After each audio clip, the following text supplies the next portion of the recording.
School safety has turned into my life's work. We have to make sure that when a kid is in our facility and in our care, that we are doing everything possible to keep that kid safe. When there's an emergency in a school, it's all entities are going to be responding, and so we have to be on the same page and speak the same language so that we can be the most efficient in our responses and make our students and staff as safe as possible. The work that the I Love You Guys Foundation is doing sets people up like me to do that work, and to do that work the best we possibly can.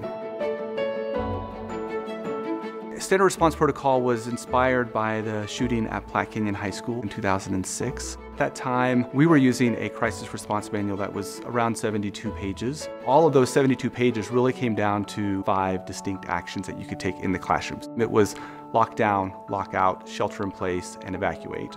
We've since have now added protocols around hold, and we are going to be changing the lockout protocol to secure. And that was really where the concept of the Standard Response Protocol came from. The Standard Response Protocol is a guide of emergency actions that school staff and teachers and students can use during emergency circumstances. They're able to provide resources that are vetted by experts from all over the country and throughout the world. The origin and the development of the SRP has always had a home in evidence-based information. The intent of going out and talking to our law enforcement partners and our first responders and our teachers and our students was to develop the concepts around what works and why does it work. That at its core is evidence-based research. Unfortunately, as we continue to see acts of violence occur in our schools, and every time one of those happens, we learn something new from that around how to respond to crisis. The I Love You Guys Foundation does a great job in making sure that their processes and their procedures stay current. The 2021 version, the term lockout has been changed to secure. I can tell you as a former law enforcement officer, that term was often confused with lockdown. Lockouts or a secure situation, as they've changed it to now, would occur on probably a daily basis throughout all the school districts in America. Police ask the school to close their doors and secure their perimeter because there's something going on in the community that has nothing to do with the school. A lockdown is a much more serious action to be taken. Usually it's because of a much more serious situation within the school itself. Because those two actions are so drastically different, we were looking for a change to the SRP. If someone calls for a lockdown instead of a lockout, that's a much more distracting and stressful situation for our students and our staff. You would see how language was confused, teachers wouldn't know what they were talking about, parents would be confused because they would hear about a lockout and they thought it was a really terrifying situation when really their kids weren't even impacted by it. When you call for a lockdown, that means that there's an act of violence occurring inside your facility. But when you call for a lockdown, that is locks, lights, out of sight, and this building and all buildings stop.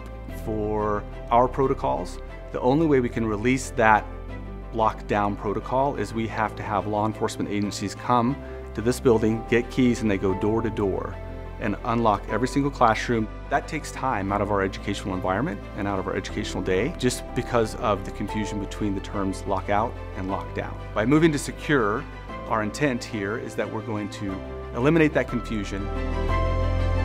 The other change this year is one new action, hold. We could use that hold to say, hey, listen, we're not releasing you out to the hallways. Hold is a good intermediate action. We had a situation where we had a student who was ill in the hallway and that needed medical attention from first responders. For us to be able to say, we are now in a hold, and for students and staff to understand when that bell rings that you're going to stay put in your classroom is a huge thing for us. That is critical for us to be able to get first responders in, respond to the situation, and get first responders out.